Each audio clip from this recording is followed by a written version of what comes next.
masalahmu, tidak ada jalan keluar, maka kamu yang keluar jalan-jalan. Hidup janganlah dibikin susah.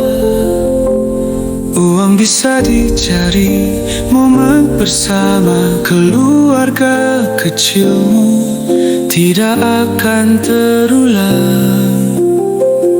Luangkan waktumu, segarkan pikiranmu,